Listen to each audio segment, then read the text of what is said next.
All right. Let a few people jump in here, and then we'll get going And with we're our live. We're we'll get live. we'll get Every going time with our I'm formal gonna do it introduction. now. Yeah, Yep. I'm gonna do it now. So when we started off doing the broadcast, I did that like on accident, like the first 5 times. I'm like, why do I always say that? And now that's our stupid running joke. Yep. But anyway, here we go. All right. Welcome everybody to the Wolverine Digest live stream. We are super excited to be joined by another guest, man. We're trying to line these up here as we get closer and closer to fall camp. And our guest tonight is a bit of an enigma, man. We're trying to find out about him a little bit. Alan Bowman, the graduate transfer quarterback from Texas Tech, and one of the first, if not the first, media appearances for you, Alan. And we really, really appreciate that. So thanks for joining us, man. Really appreciate it. Appreciate it. Yeah, glad to be here. And we were talking to Alan a little bit before we started, and he's the seasoned vet, man. He was the guy at Texas Tech that did all the talking. So he's like, oh man, throw whatever you want at me. Any question you got? Yep. Any question you got? We're ready to roll. So a little bit of just background, and then I'll let Chris throw the first question at you.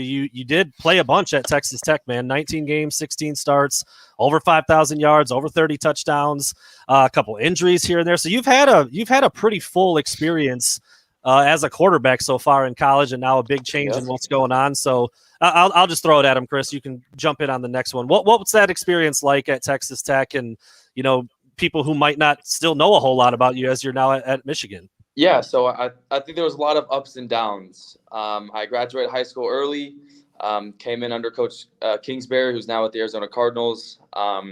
Made a good run in the first spring ball. I was there as a true freshman. Extended out the quarterback competition towards fall camp. Ended up getting the number 2 job to a more experienced senior, who then we played Ole Miss in the Chick-fil-A kickoff game in Houston. And 4 minutes into the first quarter, he broke his ankle. So it was, Alan, you're 18 years old, run out there, here you go. So I ended up playing really well, threw for about almost 250 yards and a touchdown. Didn't really look back. Next game, I think we went like 77-0. And then the game after that, we broke the record against Houston, threw for 605, and then beat Oklahoma State for the first time in 17 years at their place. So definitely ups and downs. Lots of injuries. We can get into injuries later. I mean, there's a lot of everyone that's going to know all the stuff that we can get into that later. But yeah, no, definitely blessed. Always will be a Red Raider. Graduated from there. But lots of up and downs and lots of lessons learned, I would say. What do they do this, right? The guns up, Guns right? up. There you go. Yeah. All right, I got it. I got a little bit of knowledge about it. There you go. So, Alan, obviously, you entered the transfer portal. You're looking around at some options. You go with Michigan, but I'm curious, what were some of the other programs you were taking a serious look at? Yeah, I would definitely say wanted to go Big Ten. So my dad played football at Penn State. He won the national championship in 1982 as a tight end. So definitely kind of looked at Penn State. And then Maryland was a big one. Illinois was a big one. Checked out Florida State, Colorado. Coach Kingsbury's old receiver coach at Tech was now the OC there. So talked to Colorado for a little bit, Kentucky, some other schools. But I definitely want to sit Big Ten and kind of all the other those are kind of the other schools, but Michigan definitely stood out. So got it. So you're taking a look at some of these other schools in the Big Ten, and then obviously, you have a discussion or several discussions with Jim Harbaugh. And I'm curious, what was it about those discussions that sold you on the opportunity at the University of Michigan? I would just say the opportunity to come in and compete. It's an elite level program. Michigan's a top 5 program in the nation. It's a huge, huge fan base and alumni base. It's big-time college football, right?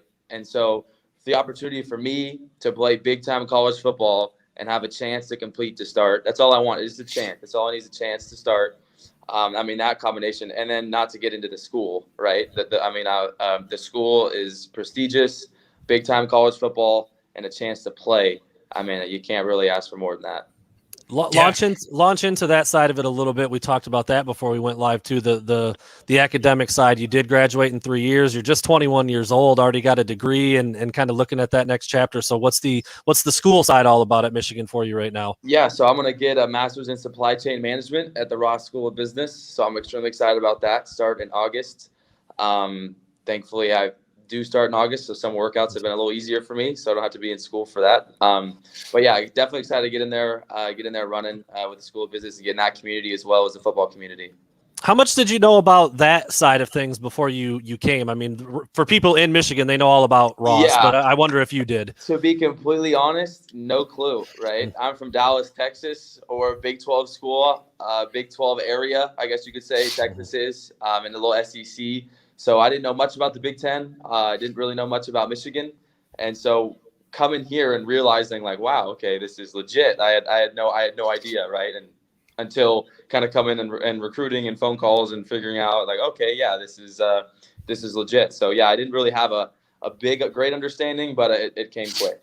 And what's Pops the Nittany Lion think about all this stuff? Yeah, it's that game. When is it? October, November. I don't know when we go there. October. I don't know if it's the third or second week in October. Yeah, exactly. Yeah, that's gonna be a good one. I'll tell you that. Yeah, that'll be a good. He's excited. He's excited definitely. But I definitely think he's definitely a Michigan fan now. So those are those days. Supporting stuff. There you go. So, Alan, one of the questions, obviously the academic side of things was extremely important to you, but, I'm guessing that part of your decision-making process involved the possibility of being on the field and being able to contribute as a quarterback. My question is, given the current competition that's in Ann Arbor right now, what was it about this football program that led you to believe you could come in and win this job? I firmly believe it's experience. Obviously, Joe Milton left and Dylan McCaffrey left, and nothing. And JJ and Dan, I love those guys. We're a good tight-knit group. But I think the one step that I do have on those guys is that I've played in big-time games. I've played against Oklahoma. I played against Texas. Took them to overtime. So definitely, I think off the top, it's just like that's my one big thing ahead of. And now it's just kind of getting the offense, learning with the guys, working respect from the teammates, from the coaches, and building trust from everyone in the facility. But that was really appealing to me coming to Michigan, was knowing that I've done this before, kind of been there, done that. This is my fourth year of college football. So I've seen it, been throwing it all at me. So, and I obviously know the Big Ten is a little bit different than the Big 12.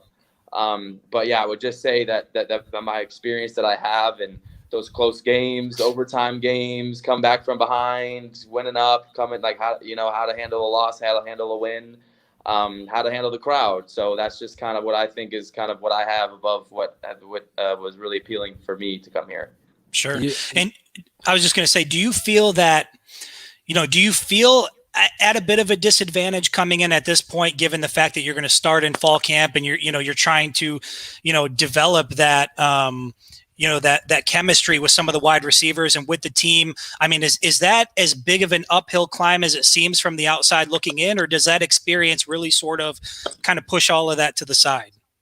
I would say, it definitely is a little bit of a disadvantage. If I were to come in January, that would have really helped to go through spring ball, to go through workouts, to be with the guys for 8 months before. But what I have the advantage of is, like I said, I've been in a program for 3 years, technically 2 different programs with Coach Kingsbury and Coach Wells. So I've seen 2 different programs on how they work, and how the team works. And I think if I was a freshman coming in spring, is just hard. That's why JJ's is going to be in the mix because he came in the spring, right? And so I think having the experience coming in June is still an uphill battle. It's definitely going to be hard to come in here and try to get the starting spot in 12 weeks, right? I mean, it's difficult. It's University of Michigan. It's big time football. But I definitely think with the experience that I have, not on the field, but in a locker room, how to talk to the guys, how to throw after, extra workout lifts. I'm saying that's the experience that I've learned the past 3 years at Texas Tech that I brought here with me, and hopefully get in there and run with it. Well, you mentioned the other guys a couple of times. You said, tight knit group. It's always a very curious dynamic. Like, you guys are in the same room. You have a common goal of winning games, but like, you guys want to play, man. You're competitors. You don't want to see anybody do bad, but you want to do very well for yourself. You've only been here since May, you told us. So what has that been like? Learning the personalities of those guys, how they practice, how they play, the workouts, just everything with the quarterback room. Yeah, it's been good. I mean, they've welcomed me with open arms. It's been a lot of fun. Just kind of joking. I mean, we're just guys, right? At the end of the day, we all have the same goal. and you're right. There's only one guy that can play. There's only one quarterback that can play at the time. So there's a little bit of good competition going on there. I mean, but that's just how.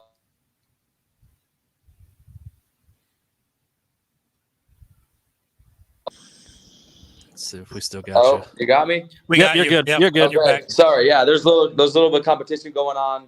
But yeah, like I said, it's been a lot of fun. I'm learning the offense with the guys, getting in, watching film, and meeting up with them. So they've welcomed me really well. So I'm curious, who would you say at this point, you've connected with the most on the Michigan football roster? Who? That's a hard question. That's like asking who's your best friend, Let me put it a different way. Who were some of the first people to reach out to you once you announced that you were going to come to Michigan? Yeah, I would definitely say Mikey Sarenstill. He hit me up early. Andy Maddox and Peyton Smith were the first day we went to go throw. Were the first two relationships that I built here. But definitely having a guy like Andy, who is kind of like a player coach, came in here. He's definitely helped me out a lot and figured that out. So those are kind of the guys, and meeting Dan and the boys and Cade and helping young JJ with some stuff like that. So yeah, it's been really good. It's been a really fun couple months. I wanted to ask you about that specifically because you did the same thing. Or early graduate, came in the spring and won the job as a freshman. Yeah, played almost right off the rip. You're seeing JJ do the same thing, and I don't know if I want to say surprised, but he was really candid about when we had him on last week. He said almost every day I don't really know what I'm doing. He just flat out said that. I just wonder. I wonder if you remember back to what it was like for you, and if it's you see that with him. Do you have like a big brotherly instinct to help him out? Like how is that relationship? Exactly. You really do. I feel like I was just there yesterday. I see him. I know what it's like. I know what it feels like, and I feel like if I was here in January, I'll be able to help him out a lot more because when you're in college and all going through. Oh, we might have lost him. Let's see. You got me? I think so. Yeah, you're still there, but it was glitched up a little bit, a little froze up. Sorry. No, you're good. So just if I was here in January, it would help a lot more because like when he's supposed to still be in high school, that's when it's tough when you see kind of the talent shows go on and stuff like that. Yeah. When you're missing and you're out here by yourself and all your friends are back home. But no, I definitely think he's got his head on straight. I mean, he works his butt off. But yeah, definitely. I just see the tendencies I had in him. So hopefully I'll be able to help him out a little bit.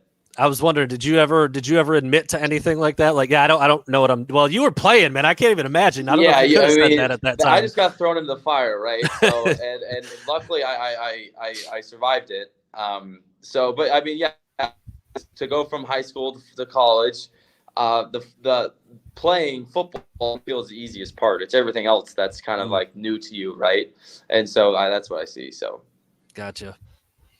So you're here. You're finally here at Michigan, right? You've got, you're in Ann Arbor. You're going to be wearing the winged helmet. You're going to be trotting out, into Michigan Stadium. I think it's September 4th, right? Is opening weekend. 110, 115,000 people in the big house. As you enter fall camp, what is your mentality going into this camp? I think it's just play my game, do what I can do. I've been in cute quarterback competitions before. And like I said, as a true freshman, I try to do too much. I tried to squeeze it in this hole, squeeze in this window. Oh, I can throw this touchdown, And I think if I just play my game and do what I can do, then it'll all work itself out, right? And so just be the quarterback I am and who I am, and play my game. And so that's all that I want to try to do. As soon as I start looking to my left and to my right, and I got to do this, I got to do that, and not become who I am, then that's when I start making mistakes. So just kind of head down, grind, play my game, and let it all fall.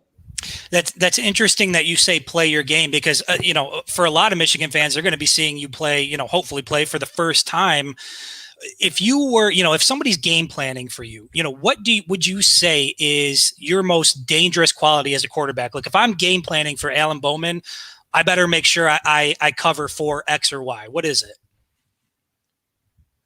I would say cover the whole field. because I would say my strength is accuracy. I can put the ball where I want it when it needs to be. I might not have the strongest arm in the world. I might not be the fastest guy in the world. But I see things. I see things develop at a high level, and I firmly believe I can put the ball where I want it, where it needs to be. And I think that's really tough to cover. I think I'm smart. I see defenses. I can call stuff out. Obviously, as maybe some people don't know up here in the Big 12 and especially at Texas Tech, it's a lot. They put a lot on the quarterback, and I called every third down. Was all on me. I had the whole playbook was open. So I have experience of the pressure on that and finding space and see where the defenders and finding leverage. So I would definitely just say accuracy would be my top spot. Sure. And it's interesting because, you're coming from, an offensive system in Lubbock where, it's kind of wide open. You're tossing the ball all over the field. And so what has the transition been like to, the Michigan offense, and how different is it, what you're trying to do at Michigan versus what you were trying to do at Texas Tech? It reminds me a little bit of Coach Kingsbury's offense my freshman year. Very intricate, a lot of tags. Coach Gaddis has done a really good job along with Coach Harbaugh. It's really fun, I'll tell you that. But like I said, it's very intricate. It's very detailed, and be different. Nothing against my boys at Tech. I always love them. But I'm going to have to switch my mindset and realize, hey, I can just stand there and hand the ball off and get 6 to 7 yards every time and not have to throw it 65 times a game, which is what I'm used to. But it's good. So when we need to throw it 65 times, maybe we're behind a couple points, when we need to throw it, I've been doing that my whole life. Right. So that's the kind of the mentality change is, hey, you don't have to throw it every single play. You can hand it off to H2 and Blake and let those boys up front work, and we can get 7 yards and walk right down the field, So that's definitely what I say the biggest change is. Like, this is my, what do I say? This is my fourth offense in 5 years. So I had high school, Coach Kingsbury, Coach Wells, and Coach Yost, and now Coach Gaddis, Coach Harbaugh. So fourth offense in 5 years, right? Being able to learn a lot, and a lot goes on. So, but yeah, it's all football. All of it's the same, just in different ways, and talking different language and different lingos and different tags. So. Yeah. You talk about handing the ball off to a guy like, Hassan Haskins or Blake Corum. I'm curious. I know that, obviously you haven't gone through fall camp yet, but you talk about, Mike Sanders still being one of the first guys to reach out to you. A guy like Blake Corum, Hassan Haskins. What have been your early impressions about the Michigan position groups on the offensive side of the ball? Yeah, I definitely think we're elite in talent. I think we're there. I think starting with the big boys up front, we got size, we got mobility. I think Coach Herb does a really good job of getting those boys running and doing conditioning as the O linemen should do. Right? They're not expended to do too much. And then the receivers, I'm really excited. I mean, we got a lot of young guys here. Obviously, Dixon, the Cali boy, he's looking good. Andrell's looking really good. Just those young guys to come in and kind of help Ronnie and AJ and Roman, and I mean, I just name them all, right? I can go all down the list and just say, and Dalen Baldwin, who came in from Jackson State, he's looking really good, but he just got here, so we're trying to get him lined up. So to kind of walk in the program and kind of look like, yep, okay, that guy looks like he can play. Yep, that guy looks good. Yeah, you know what I'm saying? So you just get excited as a quarterback to realize, well, okay, yeah, you got a lot of weapons around you, so it makes you more excited. Yeah. And Brandon, I got one more. I know I've been railroading him here, but I got one more question. You talk about the position groups a little bit. For most Michigan fans, the new quarterbacks coach, Matt Weiss, we don't know a lot about him. We've heard some really good things about him, that he's sharp, that he really knows his stuff. What has been your experience working with Matt Weiss so far? Yeah. So when I was first getting recruited, was like the second day he was on staff here. So we kind of came in and started at the same time. So it's kind of been good. I mean, I think the best thing for him to come in is he's a learner. He wants to learn, right? To come in and kind of say, yeah, I'm the quarterback coach, do this, do that. It's you kind of gain respect from us as a group to kind of say, hey, I need to learn, right? I need to know everything first before I can help you guys. Like, help me so I can help you guys. And I think he's really smart. He knows what he's talking about. He wants to learn a lot. Analytically smart. He has a lot of details and stuff that you wouldn't normally think of. just kind of statistically wise on how you throw it, how many completions and stuff like that. So I think he's a great addition. I'm really excited to have him this season. I wanted to ask, just from my own curiosity, I've, again, as I used to cover recruiting, go to a lot of camps, you see the quarterbacks out there, they're winging it around. They just want to throw. 7-on-7 is huge. I know it's really big in Texas. And then the system that you played in at Tech, you mentioned the throw 60, 65 times a game, 70 times maybe was like a thing, an actual thing. 67 is the most attempts I had or something like that. Yeah, exactly. I mean, is there part of you as a quarterback that's like, I'm not going to do half. My arm is going to feel amazing after a game now. Or is it like, I want to wing it around and throw it around the lot as much as possible? Just what's that like going from someone who threw it so much to maybe not having to do that as much? Yeah. I think you win more games being able, multi-dimensional, when you're one-sided, to people know, hey, we're going to throw it around. And, we could light people up and we'll score 60 and we'll outscore you. We're going to have a gun show and we'll be fine. But, I think it's, to be balanced and to have a good offense and be able to run it, it opens up the pass more, right? So it makes it easier on me. I mean, I've been used to throwing against drop 8 defenses, rushing 3, knowing we're going to throw the ball every time. Now to come here and little play action pass setup, and I mean, it's a 2-man route. I mean, and they're wide open. You know what I'm saying? It's just a lot easier for me. It's just a totally different offense. It's a totally different scheme. But I think it's more favorable for the quarterback, and I think guys will be more open. And I think with my knowledge and what I can do and my talent and my ability, I'm just extremely excited to be in this program. So, and I wanted to ask you mentioned obviously Coach Kingsbury a couple times now, doing pretty well for the Cardinals. Yeah, I would say. Yeah, obviously doing a good job there. And I think it was last year during the draft, made some waves with his pad. He's sitting up there, I'm sure you were loving that. I just wonder, going back to playing for him, being recruited by him, a guy who's having a lot of success at the next level. Is there still communication? Like, I'm sure that's your guy, right? That's the guy who got you started. Yeah. So I had almost a year and a half with him, which I wish I had longer. But yeah, we probably talk now. Obviously, it's training camp and fall camp, and for both of us, so it's kind of nuts. I try to leave him alone. He's a big guy now, but he's big time, right? Yeah, exactly. So, but yeah, we probably talk about once every couple of the other weeks, or if I have a big game, he'll shoot me text or I'll call and check in on him. He was definitely kind of helping him on, hey, what do you think on recruiting? Hey, what I hear? What do you know about this? What do you know about this?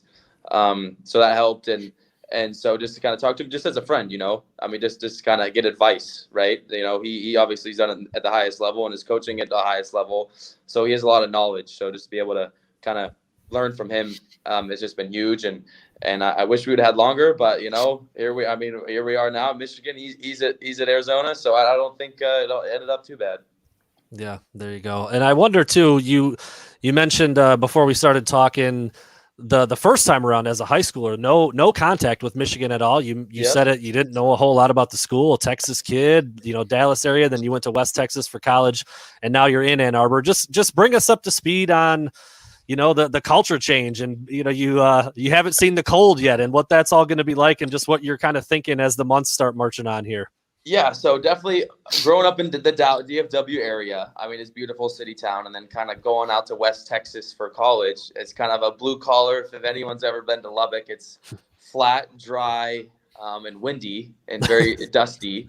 But if you go out to Lubbock and you go to school at Tech, I mean, it'll always have a special place in your heart, and it's just kind of you're all out there in the middle of nowhere, just like all together, And so coming here to Ann Arbor, beautiful, right? It's just that green, and it's crazy. Michigan is green. You're like, what do you mean? This is my whole. I know that, right? But Lubbock, Texas is not green, right? So the very first thing, it was funny. My girlfriend flew up here for the first time, and like one of the first things she said was, "Oh my gosh, the trees! Like it's so green," right? Because she flew right from Lubbock. So, and it's just not. I mean, it's beautiful.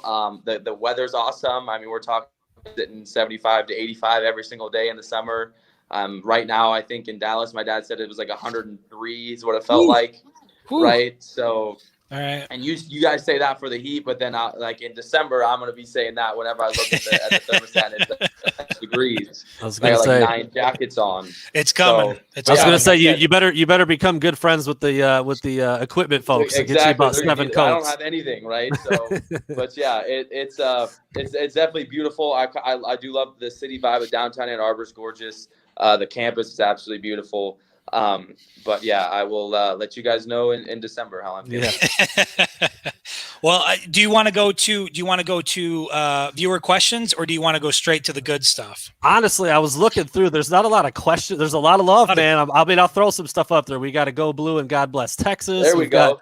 I don't know if you know this person. I'm going to throw it up anyways. He says he loves you already. I mean, hey, Mr. Box. I'm like, is that your boy that's watching and just wanted to throw that on there? Mr. Box. I don't know. Oh, actually, this was a good question, and we you have to get super specific with it. But how much did you get a chance to watch what Michigan did on offense last year? And like, where's your baseline of knowledge kind of coming in, and what they did, and what they're going to do this year? Yeah, I think I have watched a couple of games, and mostly installs is kind of what I'm just been over and over and over. Install. Try to get over it, and they put some clips in like, hey, this from this play, and we've kind of sat there and watched and I just think with COVID, it was so tough. Yeah, it's tricky. It was everybody, and I know sometimes, that's not an excuse. It's still, but it is tough. And especially I feel like because at Texas Tech, we played 10 games straight. We didn't miss a beat. We played all conference games. But the Big Ten, it was because the season was canceled. It was back. It was canceled. They didn't know. They didn't start. The guys were practicing for 5 months before they even played a game. And so you could just kind of tell that guys were like, okay, I don't know what, it was just like, are we playing? Are we doing this? Are we doing that? They don't know if they were all in it. They didn't know. It's tough to prepare for a game and take a test, take a COVID test, and then maybe miss the game, you know what I'm saying? And not know, hey, he's not coming here. So I definitely think it was a little weird. And, when you rotate quarterbacks, that's just how it goes. I mean, you can't really, to get a rhythm with an offense, especially getting a rhythm and figuring out, hey, and kind of moving in, these are our guys, what we're going to do to come together. Rotating a lot of guys to find the best guy to play. I mean, that's what you have to do to rotate. But I think when you play multiple quarterbacks, it's definitely hard as an offense to get a rhythm. So that's definitely another thing I see. But you see a lot of potential too when you watch it. Mm-hmm. You know what I'm saying? There's a lot of young talent. We were young. There's a lot of guys opted out. There's a lot of injuries. So we can talk about negatives, but I mean, you see some stuff and you see some plays being made by some young guys where you get really excited. So. Yep. That's it in a nutshell. I mean, it was different for every school. Every program was trying to figure it out, and you don't know if you're playing one week to the next. Exactly. And I can't imagine. especially with the schedule that you guys try to keep. Again, lots of go Blues, lots of get this done, lots of love for the newcomer, Alan Bowman. I'm wondering, like, you've only been here since like, mid or late May or whatever it's been. Yeah. Do you feel completely do you feel Michiganized, if that's a word? I do. I really do. It was definitely a culture shock coming here and moving in. But the guys have been welcoming.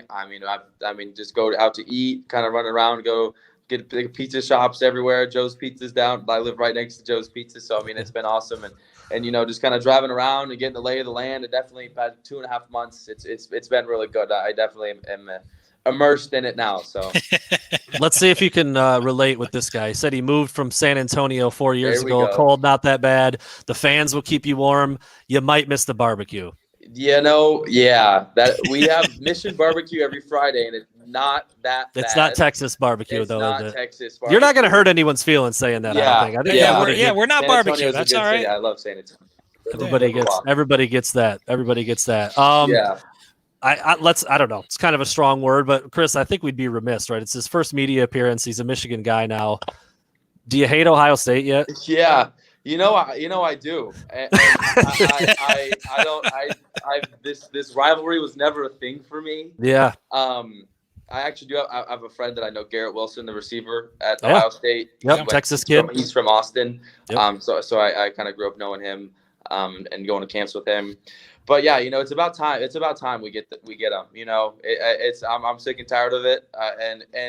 It's crazy. My high school was the same way with our rival. They got us a couple years. They got us before my class got there, and we beat them. My class would beat them the first time in 8 years. So rivalries and me, it gets you going now. And I've never been a part of it, so I'm excited to be a part of it. But yeah, as soon as you walk into Ann Arbor, you have to hate Ohio State. So I'm there behind everybody else. I could throw up 10 of these already, but there's people. Yep. Correct answer, good answer, good answer. I mean, like, if you didn't get it, then you will very shortly. And I wonder, you mentioned not knowing about that rivalry. Were you like, were you a Texas kid? I mean, were you a Longhorn kid growing up? I mean, you said your dad played for Penn State. So how did all that come together? Yeah, as a young obviously fan? I knew about the game. I knew about Michigan, Ohio State, but I never had any like real connection or like love towards. I always loved to watch the game. It was always awesome. I always watched it. Never really affected as to it, especially now. Growing up, I was a Penn State fan. Obviously, my dad went there. Both my parents went there. I'm the youngest of 3. I have 2 older sisters, and they actually both played soccer in Oklahoma. Okay. Oh, and Oklahoma's a 2.5 hour drive north from where we live. So kind of like middle school, early high school, I was a huge OU fan. I would drive up to my sister's soccer games all the time. And I didn't want to go to OU for football because I feel like I went there. I was driving there for like 7 years going to watch. I feel like I already did that. But yeah, I would definitely say growing up, I was not a UT fan. I was a Penn State fan, and I was an OU fan. And then Texas Tech, and here we are now. Family allegiances are strong, man. They shape a lot about. I mean, like it's amazing. Exactly.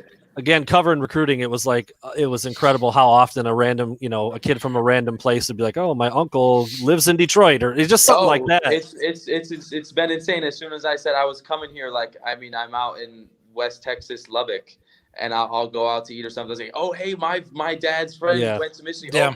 Oh, whatever. Like, oh, my mom's sister, whatever, went to Michigan. And they're everywhere. My mind. I was like, this is just nuts, and it was just so wild. I'd be out somewhere in Lubbock and just have so many people come in and just know somebody or know of somebody or I've been a Michigan fan since this. So, it's been good. There you go. All right, Chris, let's hit him with the hard hitting stuff now. All right, Alan, this is where the folks in Michigan really get to know who you are. They get a sense of your soul. So no pressure. The first question I'm going to ask you is, so you announced that you're coming to Michigan, right? And I believe Tom Brady sends out a message of support. Can you talk about what that's like, getting a message from the GOAT, congratulating you and wishing you well? So I can give some backstory on that. So Coach Kingsbury, as I go back to say again, right, is really close with him. Brady's backup in 2001 for his first Super Bowl. So Coach Kingsbury and Tom Brady are very good friends. And so whenever I tell Coach King I was going to Michigan, I'm sure he passed it on to Tom and said, hey, my guy is going to Michigan.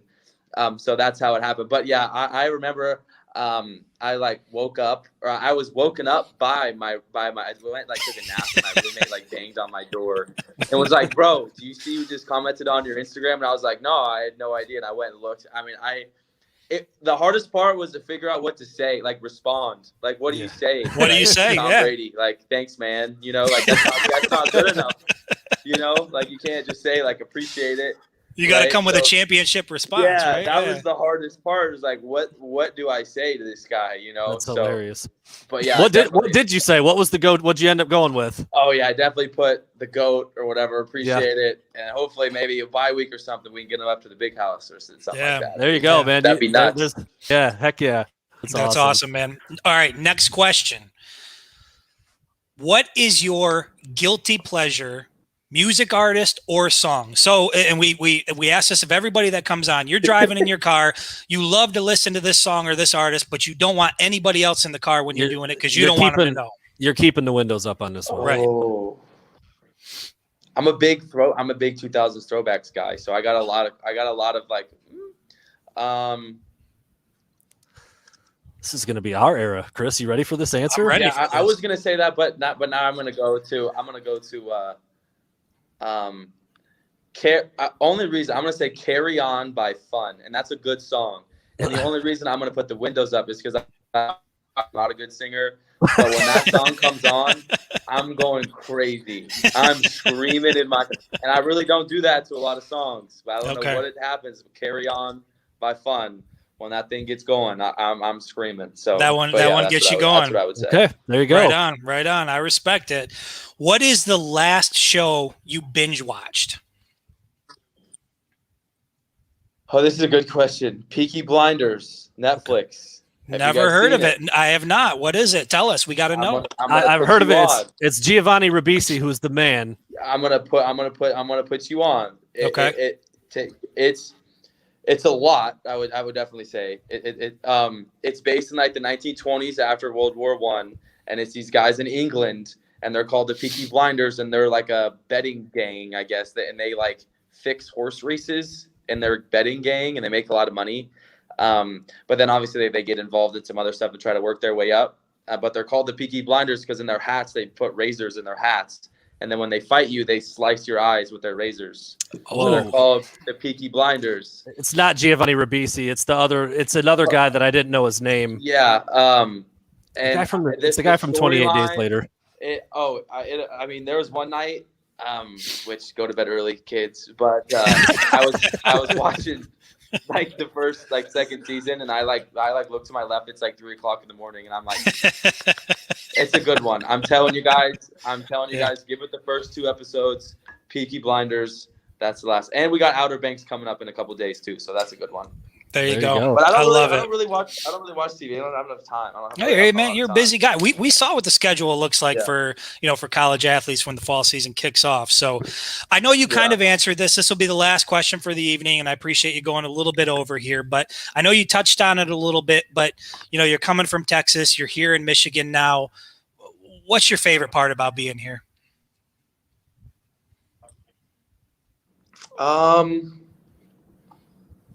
I would just kind of say the community, just like the support around the Michigan football team. Anywhere you go, I'm not one of those guys that walks in somewhere like, oh, I play football, like, oh, give me this and that. You know what I'm saying? But just kind of the support that we realize and that we see from the community and the fans, and just behind everything, and that we bleed blue, right? And I mean, it's awesome, and just to see that and to kind of realize that we all come here together. Just not only the prestigious school, but with the football program. And I just cannot wait to see it on game day, see those fans pack that thing out. Because I've been in the big house, but I've never seen it full. So you were in the September. When were you? Oh, so you're talking about for practice? I mean, just working out. Like I've seen it, I've been through it, and but definitely can't wait to see that thing full. So I'm excited. I was going to say, man. You said you played, was it Texas on the road at least once now? You've probably been in front of 100,000, right? Maybe, or close to it. Yeah, OU, that's almost 100. Texas, I didn't play. That was my redshirt year. So okay, at Texas, Oklahoma State's about 80. Iowa State's that 115 something. I'll tell you. Yeah, I'm excited. It'll definitely be the biggest crowd for sure. There you have it. Alan Bowman. Bowman. The Texas kid now in Michigan, figuring it out, doing big things. Gave a little plug to, was it Joe's Pizza? I think somebody asked up there, do you have a favorite restaurant spot yet? I don't know if that's your favorite. Or is it just... I'm trying them all. There's a lot. That's one thing that's different in Michigan, because in Texas you got a bunch of fast foods. You got Whataburger, In-N-Out, Chick-fil-A. I mean, you got a lot of fast foods. But up here, you got a lot of family-owned restaurants and new stuff so I got to try them all before I can give a favorite restaurant. There you go. There you go. Alan, thank you so much for joining us, man. It was awesome. Again, Chris did say you ran over a couple minutes, but we were just rolling there, man. We were rattling it off. The fans were excited about it, and like I said, maybe we'll have you back. We'll see how things go, and best of luck to you, man. Health and success for you, my man. Appreciate you guys. Appreciate y'all having me. Take care, Alan. Take care, Alan. All right, man. Well, another awesome time. I mean, every time we do these, I just get more and more amped about what's coming up and what camp is in like 7 days now, 10 days, something like that. Yeah. 9 or 10 days. I don't know, man. There's a lot of comments in there. I don't want to make them feel awkward. I'm not going to jump right in and be like, are you the best quarterback on the roster? But I'm telling you, man, I go back to exactly what I felt about when I found out he was coming, and exactly what he talked about as his biggest strength and what he's going to lean on, and the fact that his resume blows the doors off of everybody else's at Michigan. Now, I've only watched some cut-ups and some clips on YouTube. I didn't. It's not like I tuned in and watched all of Texas Tech's games from start to finish when he was playing. But dude, I mean, playing 19 games and throwing the ball that much has got to count for something, right? When you compare the numbers, and it's what, fans do, right? And obviously with Cade being the presumptive starter at right now, like, you're comparing his numbers with a guy like Alan Bowman, and you look at 16 starts compared to 1 start. You look at 700 plus throwing attempts compared to like 70 something throwing attempts, 33 touchdowns compared to 5. Like, as you go through it, you really get the sense that, man, this guy's got a legitimate shot, because experience counts for something at this level. And he's walking into a room where there is very limited experience. I mean, 2 of the guys that are in the hunt haven't even played a college football game yet. So, I know that, look, Cade obviously had a great spring. He's had a good summer. I know that everybody's, at least internally, really excited about him. But there is a battle coming this fall in fall camp. And I think Alan Bowman's going to make things really interesting. And when you talk to him, like, even when we were talking to him offline, he's like, this is what I do. Like, I've been in this. I know what I'm doing. Ask him if he feels like he's at a disadvantage. Yes, but I'm coming here with all this experience. And so he's a guy to keep your eye on, man. He's got just as good of a shot to win that job as anybody else. I was going to point that part out. I loved when he said that. He said, "Yeah, it is a disadvantage. I'm I got 10 or 12 weeks or whatever. I'm behind the 8 ball. I get it. I know I am, but I'm telling you, man. I think that's really valuable. I think that's so valuable. And yes, it is a different system. It's different football. It's different defenses. That's something I hadn't really thought about before. I mean, you think a lot about the offense that he runs and the air it out and throw it 60 plus times a game. But it's like he said, it's like, dude, everybody we played knew I was throwing the ball every time. Right. Like, that's the defense I saw all day long. Like, you got 5 DBs out there or 6 DBs out there, whatever it is. And so that can be kind of hard when they know what's coming. And you think about, like you said, a little play action, a 2-man route tree, or this guy's running free down the sideline or whatever it is. So I'm intrigued, man. I really am. I'm intrigued to see what he brings to the table. We're going to hear some more stuff as fall camp gets going in a little over a week. And, people are certainly anxious and excited to hear the reports, especially at quarterback. I mean, we talk about it. If that's not the number one storyline, I don't know what is. I mean, there are other storylines to pay attention to, but that starting QB job is really intriguing to me. And, I said it earlier. I didn't like pound the table or say I'm putting $1,000 down at, but I'm like, dude, he's got the best resume. I think it might be him. I really do. I think it might be him. And then we heard a little bit more about Cade during Big Ten Media Days. I'm like, all right, well, Cade's doing pretty well too, and the guys seem to be pretty confident about him. I mean, you want a battle, you want them to be close, you want them to push each other. JJ's talented; he's in there figuring it out. I mean, it's a good healthy competition to try to find the right guy. But I mean, I really do think Bowman's got as good of a shot as anybody. And here's what I'll say about that. At Big Ten Media Days, we heard that Cade was, leading the charge, but, even Jim Harbaugh was quick to say, like, JJ McCarthy's right there. Like, he's battling him. And that's a true freshman that's battling Cade McNamara. Alan Bowman presents an entirely different type of competition, right? So I think you and I were pretty much in lockstep when we were talking about this before. You look at his resume, you just kind of get the sense, like, if you throw out their resumes on the table and you don't really know much about the guy, like, you're going with Alan Bowman. That's just kind of where you're going. So for anybody who sort of thinks that job has been solidified or that everything has been settled, I don't think it has. And I think fall is going to be really interesting. And I think his presence, even if he doesn't win the job, I think his presence in that quarterback room is going to do wonders for guys like JJ and for guys like Cade, because he just brings an element of experience that doesn't exist there right now. I think it's interesting too. You'll see fans, and there were a couple comments here, and you see it on Twitter that's like, well, Jim Harbaugh and Matt Weiss, they said Cade's the starter, and I'm like, Bowman hasn't even practiced yet, like officially, like in pads, live bullets, 11 on 11, like, running the offense, the 2-minute drill, this, that, not turning it over, the experience. Like, he hasn't got to throw his best strength out there yet. I don't know, man. I'm more intrigued about it now after talking to him and kind of getting a feel for what he thinks and, some of the things he said about the offense and the defense and what he's seen than I was even when I found out he was coming, when I didn't know anything about him. Right. And you think about not only does he have the experience, but he's also got the 3 years of eligibility left. So, the academic side of it was one thing, but make no mistake, like we talked to him about it. He came to Michigan to play football, and he thinks that there is an opportunity here for him to do that. We'll see what happens this fall, but I keep going back to it. I just, you talk to him, you look at his resume, he looks like a guy who is going to present a pretty big problem, a good problem, but he's going to present a problem for the other guys vying for that spot. Yeah. There's no doubt about it. I mean, I wish we're getting a little more access now than we used to in the past. You think we could somehow parlay the NIL stuff into like a sideline seat inside Glick, when practice is going on? We'll have to work on it. We'll work on it. And this is kind of like the sensitive thing. Like, listen, I want to throw every hard-hitting question at them when they're on here with us, but I'm also like, I'm going to respect what's going on behind closed doors. I've said for years, like, I would love to have more access. I would love to know what's going on in there, but I'm also not going to broadcast something that some of that stuff should stay in-house. I mean, I'm totally, as a person who played sports and coached at a low level, like, you need to have some of that, but I'm telling you what, I would love to watch that battle play out, to see the numbers. Again, we talked about all the analytics they have as far as their bodies and their performance and the numbers and who's doing what. And every stat you can imagine is tracked and studied and reported back to the guys. And so they're working with as much information as you can possibly get. And like I said, last time we talked, I think no matter the situation, and we went back and forth on like, well, JJ's the young guy, that's the future, what's going on with the offense, this, that, and the other.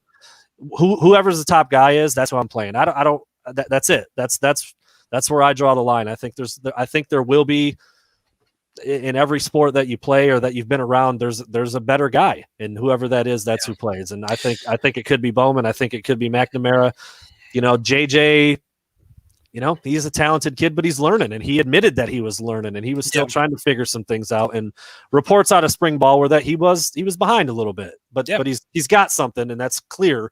But he was behind a little bit, so I'm really anxious to see. You would expect from a true freshman going up against a guy entering his junior year who's got some of that experience. But like, I go back to what we heard coming out of fall camp, last year, and that Joe Milton was head and shoulders, just kind of leading, so I say that to, like, for anybody out there who's heard Jim Harbaugh or anybody say, like, Cade McNamara is leading this thing, like, there's all kinds of things that get said during spring ball, summer, and fall camp, but we'll see how it plays out on the football field. And even if his number isn't called week 1, he just seems like a guy who's going to make his way to the field at some point in time. And like I said before, regardless of what he does during his Michigan career, I think his impact on that quarterback room is nothing but positive, especially after talking to him here. Yeah. I mean, he's a sharp guy. He's got a great personality, connects with people really well. It is certainly a benefit to have him in Ann Arbor. I thought that was cool too. What was it, like 3 words in? He threw a y'all out there. I was like, all right, we got a little Texas here. Guns up. Yeah. So no, that was great, man. That was great. And we'll see what happens moving forward. It was fun talking to him. And I kind of figured, the quarterback is always that way. So before we started recording, I'm like, yeah, I'm sure you were kind of like the guy. I didn't know if he was the guy because he started when he was real young, but he said like, oh yeah, I've done a bunch of these. I was always the one talking at media stuff. So obviously handled that like a pro, and we'll see if we can, maybe talk to Alan again down the line, but appreciate him and his time and hope everybody enjoyed that. We'll finish up here for the next 10 or 15, a little bit of a somber note. I wouldn't exactly call it surprising, but unfortunately Jake Butt, former star Michigan tight end, has been forced to retire from football without ever really getting going. This is a guy that looked like one of the best. Didn't look like he was one of the best tight ends in the entire country. Looked like he was a lock to have a 10+ year career in the NFL, and unfortunately had a couple of bad knee injuries, and now he's done playing football. That just blows, man. He was such a fan favorite, was so productive and so good at Michigan. He was one of the very early guys that I talked to when I was doing my own thing, living in South Carolina. I had a little stupid website that didn't make no money, and I was just doing it for fun. And then he remembered me when he was at Michigan. He's like, I remember, I personally feel a little bit of a connection there. It's not like I knew him very well, but it just sucks to see that. And, he had gotten another shot with the Bears. I think most recently was this last team that he was trying out with after being drafted by the Broncos. And sucks, man. That just sucks. There's no other way to say it.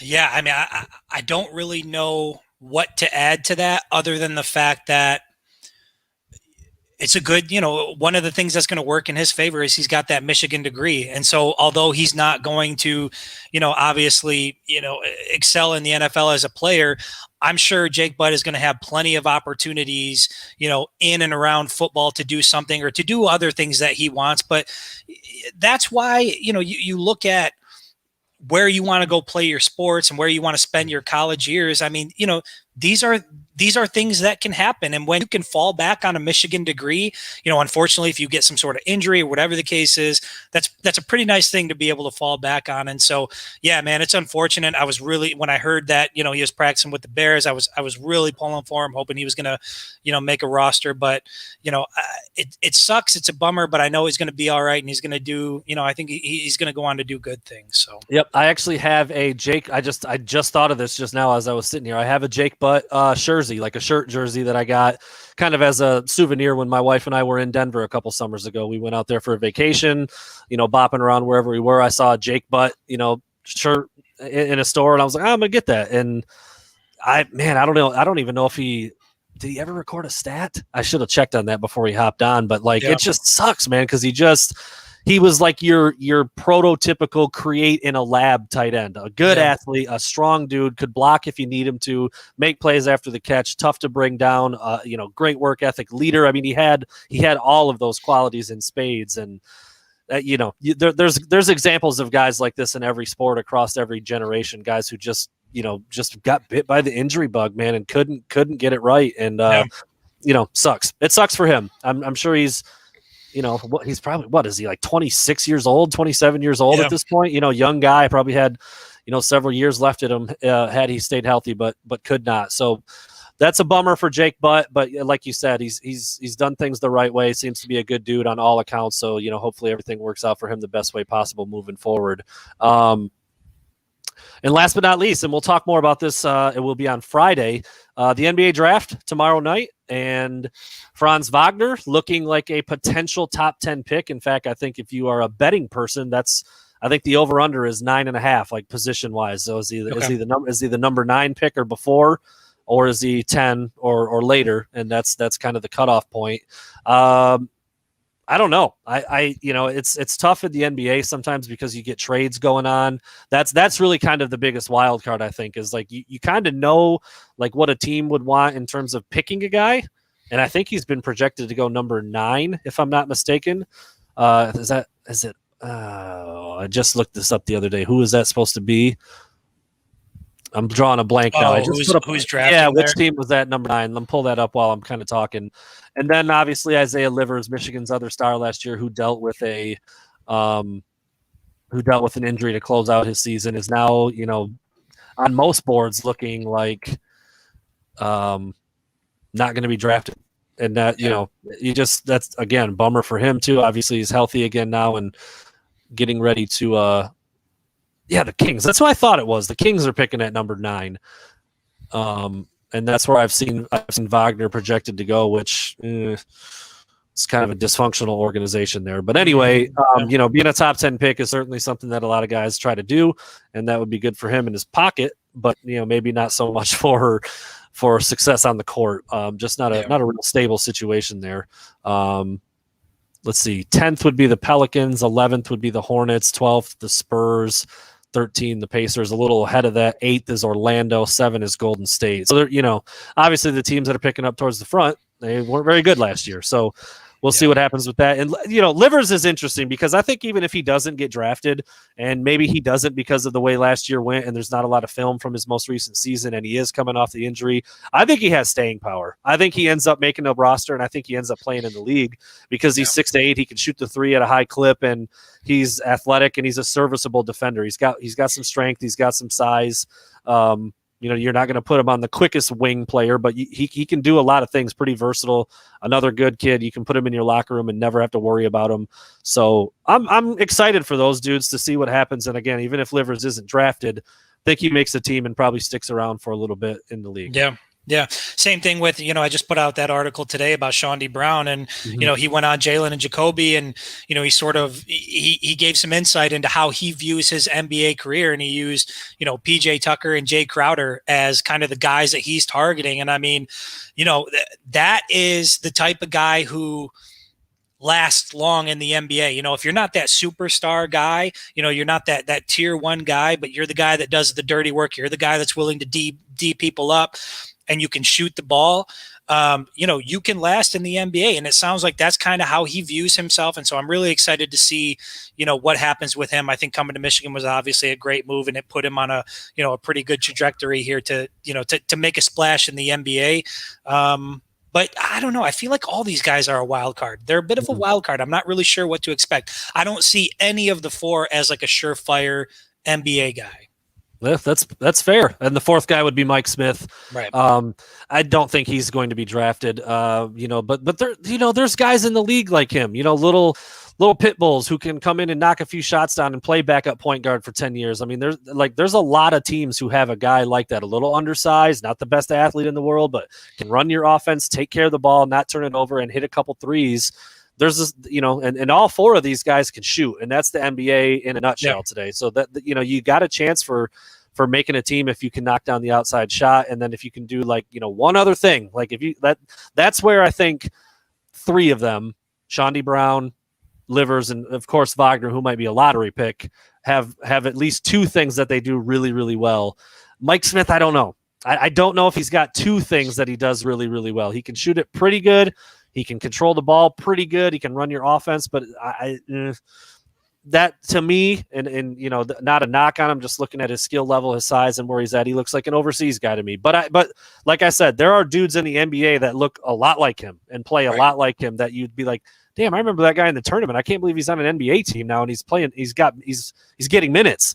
Yeah. So we'll see. But it's still an exciting night for those guys moving on to the next chapter, whether they do get drafted or not, because if they don't, then they're still out there, then they're kind of looking for a contract deal or an undrafted free agent situation, or maybe they start talking to some teams overseas. I mean, at the end of the day, man, if you hoop in college and then you pay your bills by playing basketball, that's cool. So it's pretty cool. Yeah. I think all four of them will have a chance to do that. Obviously, Wagner's going to be the big ticket item, the big ticket name tomorrow as a potential top 10 pick. And we'll see. We'll see what happens. But again, those trades get thrown around a little bit. You start moving guys in and out, or moving teams in and out of their original positions, and it gets a little tricky to find out where the guys might land. So we'll see how that goes. On a slightly related note, the Pistons. I know you're not a huge NBA guy. Have you paid attention at all to what they might do at that number one spot? Yeah, I mean, I know that what's his last name, Cunningham? Yeah, Cade Cunningham. That's why I just hope they just play it simple and take that guy. I know Jalen Green is like the really high upside, super long and athletic guy, but he played in the G League. And then you've got Evan Mobley, who I just like centers. Centers I don't think there's any question it's Cunningham. Centers don't make the game anymore like they used to. And I love Jalen Suggs, but they just drafted Killian Hayes last year. So I like Suggs a lot more than Hayes, if I'm being honest. If you could have swapped them where you could have got Suggs last year and now Hayes is sitting on the board this year, I'd be ecstatic about that. And actually, when I didn't think the Pistons had any chance to get the number one pick, I wanted them to take Suggs. I thought they'd get the second pick or the third pick somewhere in there, and I was like, take Jalen Suggs, dude. That's a kid that he will be your starting point guard for 10 years. He's fiery, can do it all. But I think it's Cade. I think you just run up there with the Cade Cunningham card, and you got a guy who can play your point at 6'8" for 10 seasons. And do it all. I think so too. But if there's one thing I know about the Detroit Pistons in the draft is that, man, they just miss. They just miss on these dudes that become studs, and you're hoping that Cunningham is going to be that guy and that the Pistons don't get burned. But that's my experience with the Detroit Pistons in the NBA draft is that you look at the list of guys they didn't draft and had an opportunity to take, like a Dwayne Wade or somebody else, and you're like, Jesus Christ, it would have changed the franchise, So hopefully this guy is that. Every single guy. So Darko obviously is the one that people just. But hey, Darko did win a ring. He won a ring before all those guys. We throw that out. Nah, don't know. Yeah, but no, I mean, obviously, like they missed on that pick. I mean, Darko was an upside guy, but they didn't take D Wade, they didn't take Chris Bosh. I mean, hell, even Chris Kaman, dude, a fellow Chippewa, had like a 15-year NBA career and made an All-Star game or two. So TJ Ford was another one that went in there. He was pretty good for a while till he had a really, really bad injury. But yeah, I mean, dude, Carmelo, that was the pick right after Darko. Yeah. That's the. They could have drafted, I don't know what year it was, but Donovan Mitchell, I think, was on the board. The Pistons had a chance to get him. So, you just kind of see this happening over and over, and you just hope that if they go with Cunningham, that he's the guy. And, because it's so much fun when the Pistons are doing well, just like anything else, and the Lions are doing well, which never happens. But I'm sure when they do well, it's fun. But I remember back to 2003, 2004, when the Pistons were making their run and in the Eastern Conference Finals, like year in and year out. And that was just a blast, man. Like I have really fond memories of that time, and I'm hoping that they can get back to, just a legitimate playoff team. That's what I want to see. There you go. We're going to close it out right there. We're coming up right on an hour. But first, Chris, on the spot, who starts at quarterback game 1? Go. Cade McNamara. Okay, you think it's going to be Cade? I think it's Cade because I just feel like, you talk about the sweat equity. You talk about the fact that, Harbaugh has gone to 2 transfer quarterbacks now as his starter quarterback, and Jake Rudock and Shea Patterson.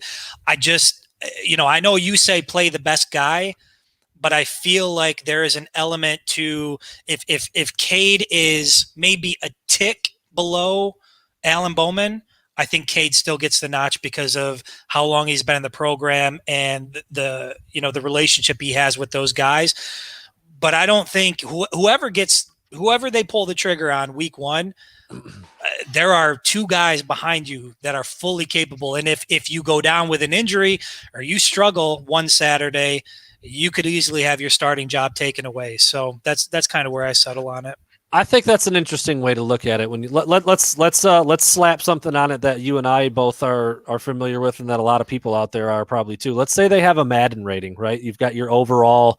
So you're saying like, okay, Alan Bowman's an 84 and Cade is an 82. You give it to Cade. Yep. Okay, that's an interesting way to look at it. So let me ask you this, and this is like purely hypothetical. We haven't seen a throw, and this rating system is just bunk off the top of our heads anyways. But what do you think it would for you? What would it take? What kind of a gap would you have to be where that other stuff isn't valuable enough? You mean rating gap? Yeah, I mean, like, if it's, you said a notch or a tick or whatever, how much better would you need to see an Alan Bowman, and in what ways maybe than Cade or JJ, however you want to talk about it, where he's the guy? I think it is, and Alan talked about it a little bit when we had him on. He knows how to run a locker room. He knows how to relate to guys. He knows how to command a huddle. He knows what it's like being down in big crowds. Like he's been in that. And I think tough road games. Right. I think when fall camp rolls around, that experience is going to translate into good decision making, into accuracy, into how you the dialogue with the guys in the huddle. I think all of that is going to become apparent. And I think that if it looks like Alan is just the guy who controls the show better, I think you got to roll with him. But I think it's going to be a really hard decision to do that, given kind of the narrative that's out there, and that, Jim can't develop his own quarterbacks, that he's got to go to the transfer portal to get talent. And you do kind of wonder what it does to a program when you've got guys coming in and they're routinely not winning the job and then filtering out, and we've talked about the transfers a lot, the lack of development at that position. And so it might be subconscious, but I think there's something about Jim Harbaugh that wants to roll with his guy. And I think that the way he spoke at Big Ten Media Days about Cade and the way the players are talking about Cade is, I think everybody internally really wants to see a guy who committed to Michigan get this job. But man, I think Bowman's going to make it real difficult if he shows up in fall camp and just knows how to run the show. Harbaugh really, really likes what he sees in Bowman, and that's a way to light a fire under his ass a little bit. College coaches do all sorts of things to motivate their guys, especially at that quarterback position. I mean, yeah, dude. I mean, think about it. We just mentioned some of the things that Bowman has under his belt that the other guys do not. Cade McNamara's only road game experience is an empty stadium in Piscataway. Correct. That's it. That's it, dude. Right. I mean, you know, and when you go on the road to Happy Valley, or you go on the road Wisconsin, up to Camp Randall,